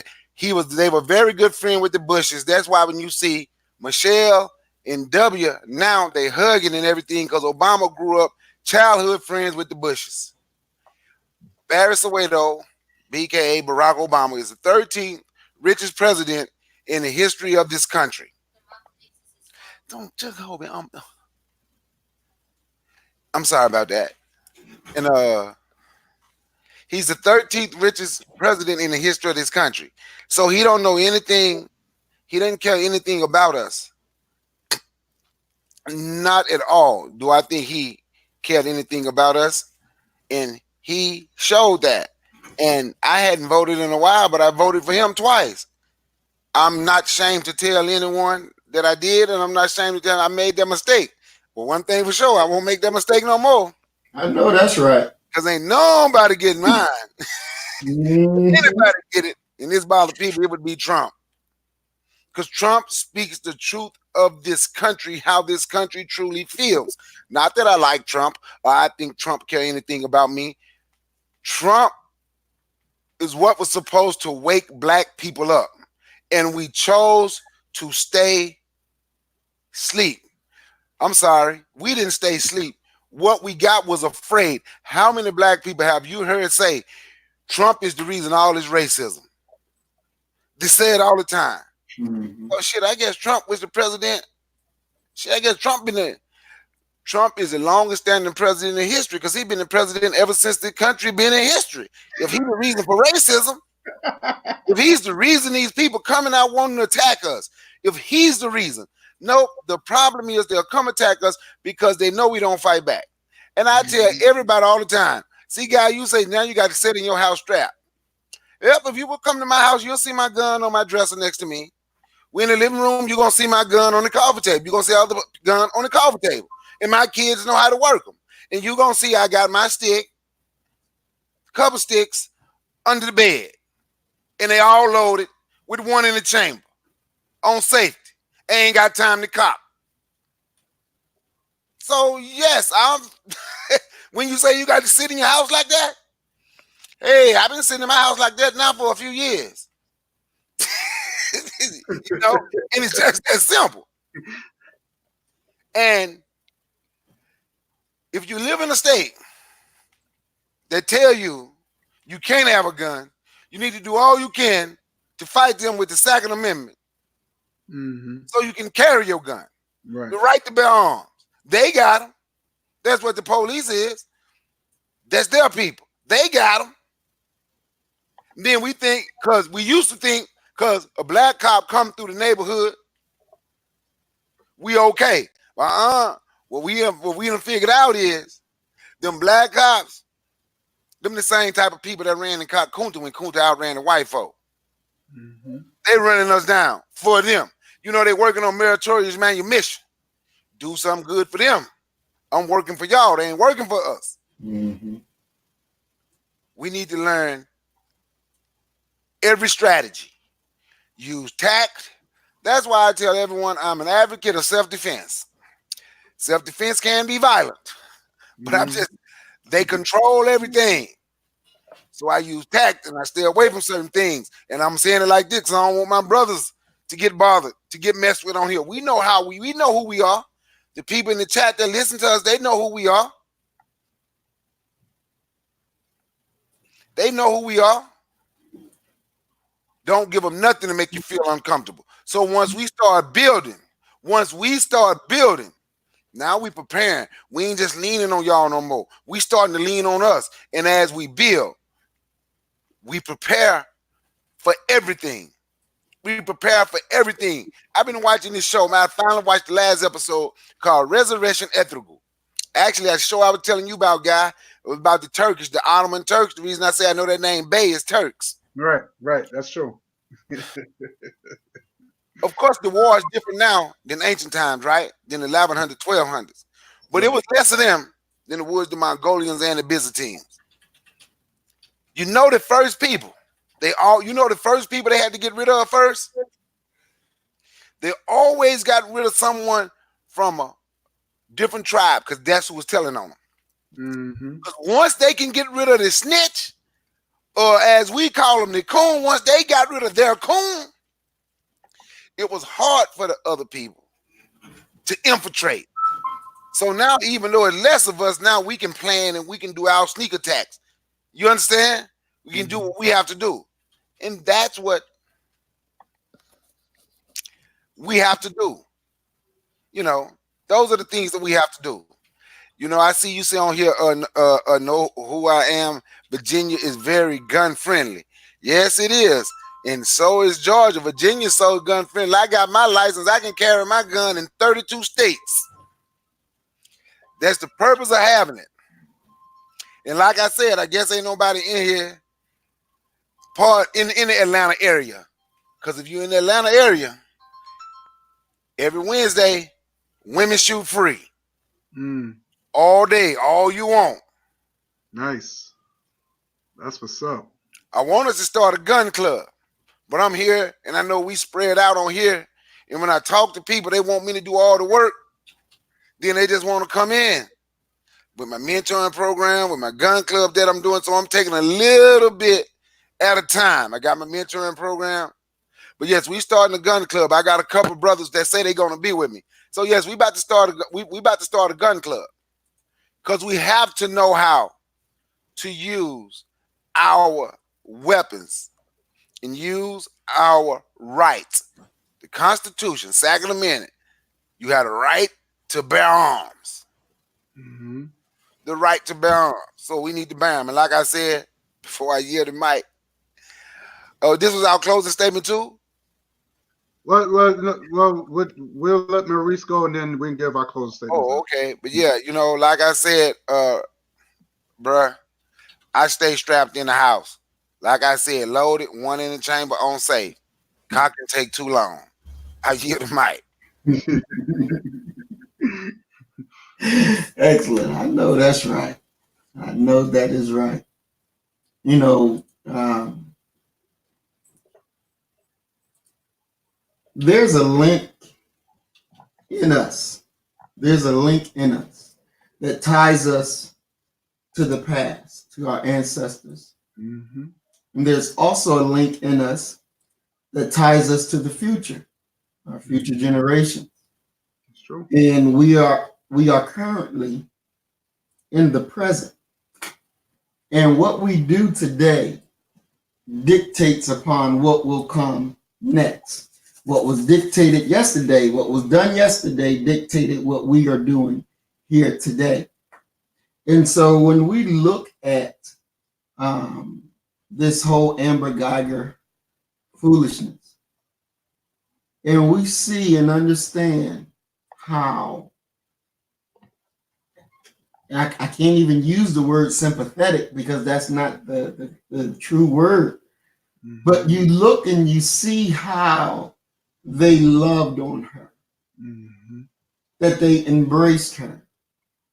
Now, there was a interview that the mother did when she first found out about her son. And she said she would talk to her son and to make sure that he wasn't doing the things that the other Black people are doing, to keep himself separated from us so that he doesn't suffer what we suffer. Wow. He doesn't get confused and they think he's one of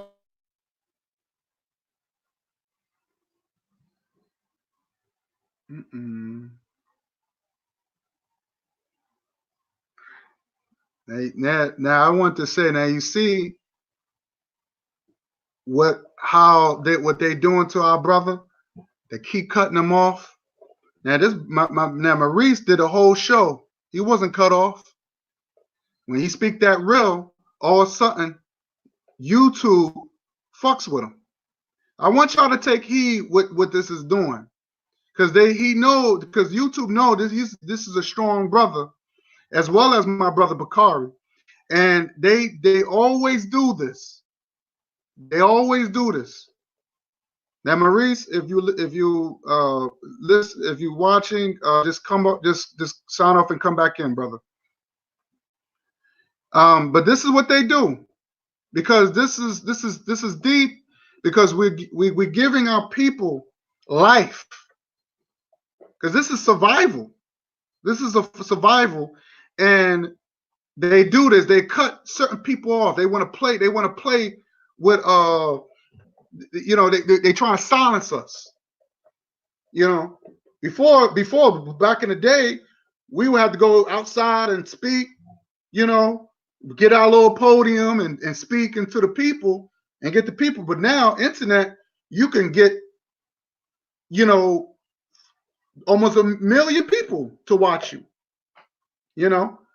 So that's what they're doing now. Every time this brother talks, they do whatever they can to shut him up. And I want people to take heed of what's going on. Okay, he's coming back on. Okay, I'm adding you in then, brother. Okay, thank you, brother. Yeah, this goddamn YouTube, boy, they just. Yeah, I know that's what they're doing. They trying to shut you up. Good Lord. But we don't stop. We don't stop. No, we don't stop, brother.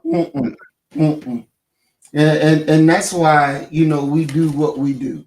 That's why we do what we do, because these fuckers, and this is a good reason that, why we were so, you think about the Black Agenda we did in Philly.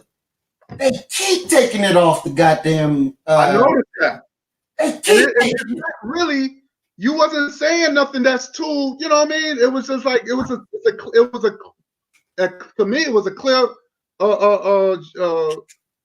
a clear message. It wasn't really, you wasn't speaking like, oh, we're gonna kill and stab and it wasn't like how you said, it wasn't like a Hitler video. No.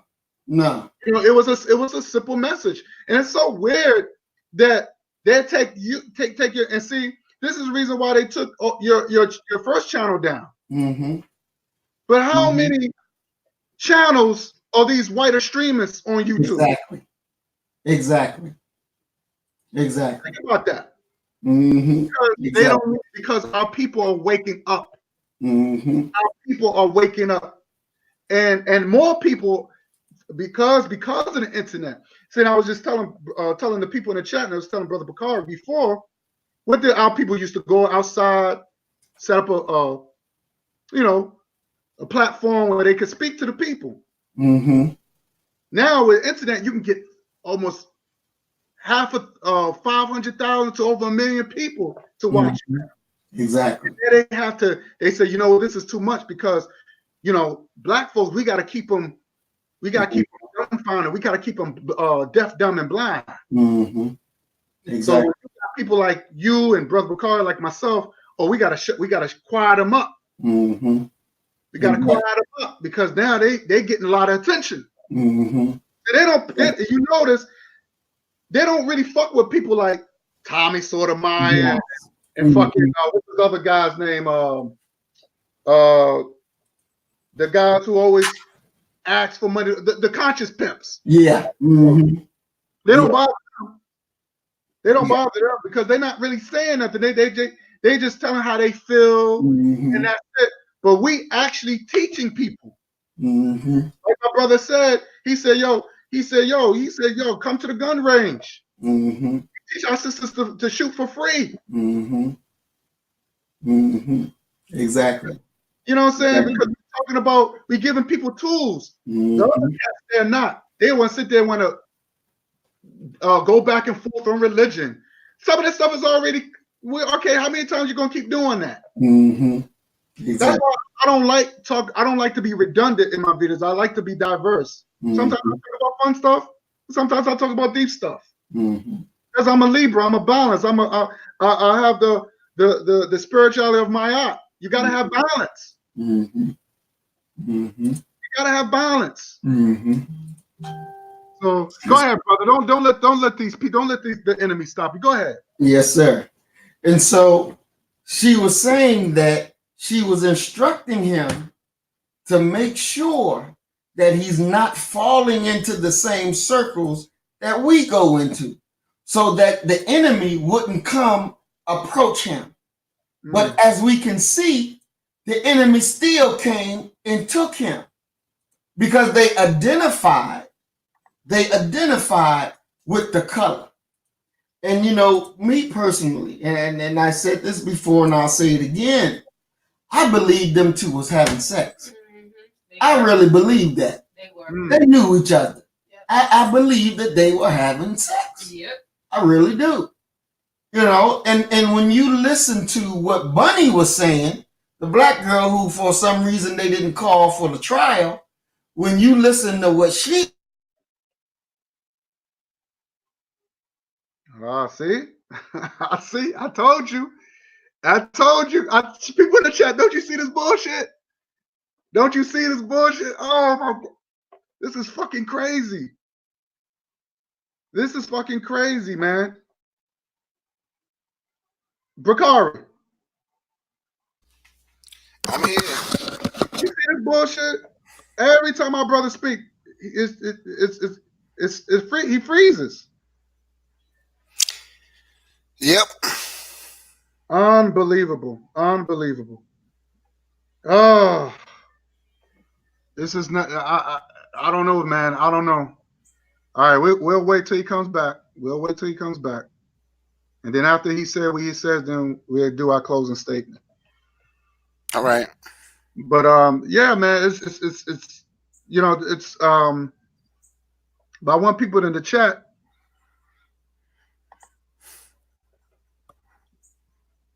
Yeah, they do. So real, they do. That's true. They always gonna keep messing with him. They already shut down his main channel. They permanently shut it. They permanently shut that down. And I'm glad he has a backup. But I just, because now he's getting a lot of notice now. The subscribers are growing rapidly. Because because like I said, he reminds me of another colleague Muhammad. We need that. We need another colleague Muhammad. He got that colleague Muhammad spirit. Every time I listen to Maurice, he reminds me of colleague Muhammad. And this is the reason why, and I could be wrong. I don't know why Farrakhan let him go like that. I don't know. Maybe y'all can help me out there with that. But he was a good He was a good warrior on the Nation of Islam, man. That guy was a warrior. You know, I give a lot of respect to Khalid. So whenever time I hear Maurice, that Khalid Muhammad warrior spirit, man, is in him, man, and we need that. You definitely need that, man. So, you know, we just wait till he just got this brother come back on. Hope he comes back on. Let's see. Let's give it some time. I know brother Maurice is coming. Let's read some of these comments. Okay.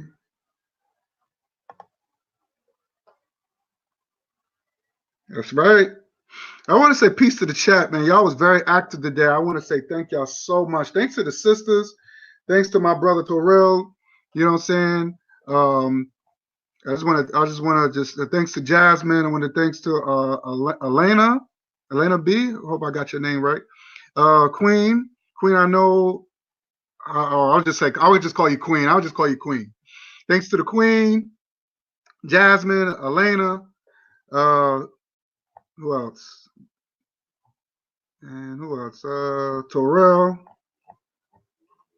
I just want to just thank y'all because y'all was very active, and we need that. And I just try to put everybody comments on the screen to show to just give y'all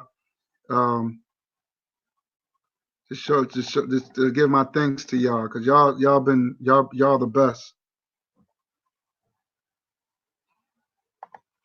Okay, let me see.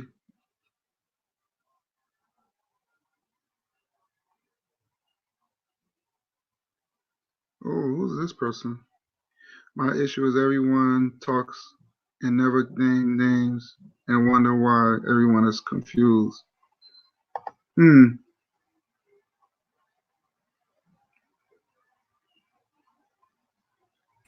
All right. So Maurice says they're not letting him back in. All right, Maurice. All right, bro. I'm so sorry for that, man. YouTube is they really trying to stop your wisdom, man. And but we're gonna keep fighting. We're gonna keep fighting. So right now, me and Bakari, we just gonna close our. We're gonna say our last. I'm gonna say my last statement. Then I'm gonna give it to Brother Bakari, and he'll just end it off. I want to say again, thanks to the chat. Thanks to the chat. Matter of fact, I'm gonna just put that up there real quick.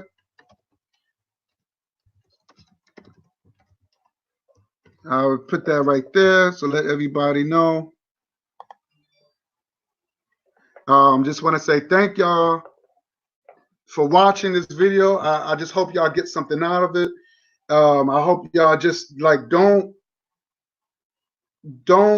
fall for the trickery. Don't fall for the fuckery. Stay away from, like my brother Bakari said, the coons, the clowns, and the cowards. Stay away from them. Stay far away from them. We gotta be. We are separate. We gotta be separate. We gotta be separate from these people. These people do no good for us. When they start talking that coward, coons, and I understand not everybody's. Look, I get it. Not everybody's made to fight, but they can do other things to fight. Like, for example, become a lawyer and only help your people, defend your people.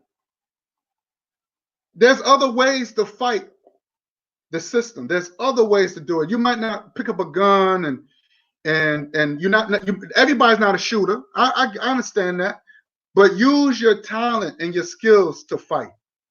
Train other people to keep businesses going.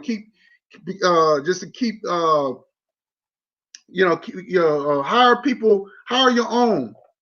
Just like the Asians, they hire their own people. This is the reason why they grow. Keep the dollar in your community. Create businesses. Support each other. Love each other. Stop using the N words. I'm saying, oh my nigga. Just say what's up, God. You know, when I with my homies, I'll be like, yo, what's up, God? How you doing? Or what's up, King? You know, Bakari, you know that. What's up, King? What's up, God? What's up, my brother? Show some sort of compassion. So you could call anybody else. You can call them whatever they want. But when it comes down to your people, you know, our names we have to give our people some sort of some dignity, man. You know, we got babies. Our babies are listening to us. That's why I'm very careful what I say in my house. I don't curse in my house. I don't do that because I got my babies. They listening. So I can't. I try to make a difference even when it comes down to my home, because I don't want my kids going out there being degenerate, and then the first the people going to say, they're going to look at me. They're going to look at me. You know. So we have to be revolutionaries inside the homes first, because everything starts from the home. The power base starts with African families in the home. Because I'm African first. Anything else doesn't matter to me. Okay? Anything else doesn't matter to me. My only priority is for my people. That is it. That is it. And that's love. The worst, and see, people are not going to tell you, the worst hate is self-hate. It's okay to hate anybody. You can hate anybody you want. Look, I hate KKK. I hate pedophiles. It's okay to hate. But the worst hate is self-hate. When you hate yourself, that's why you got people bleaching their skin and having butt injections and all that. You got black people doing that silly shit. So I tell y'all, stay away from, like my brother said, the coons, the coward,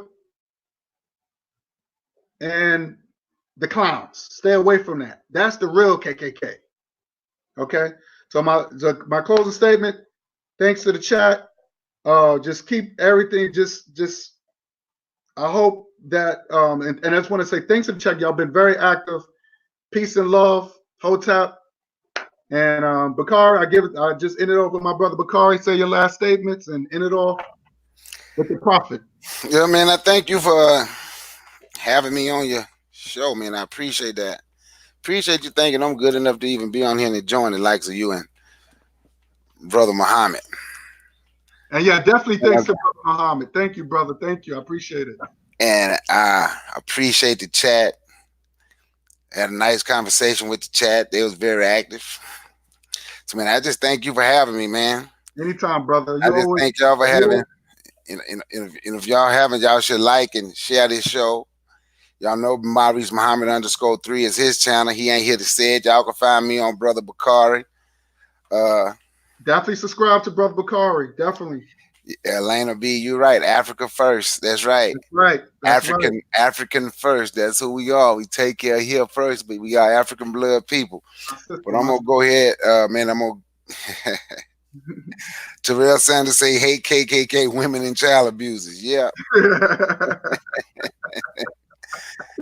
But I'm gonna go ahead, man. I'm gonna tell y'all like Marcus Mosiah Garvey. I'm gonna pass it back to Brother Guy. But Honorable Marcus Mosiah Garvey and my friend Jasmine Virgo, be black, buy black, think black, love black, and everything else will take care of itself. Peace and one love. Peace and love. Thank you, everybody. Thank you. Peace.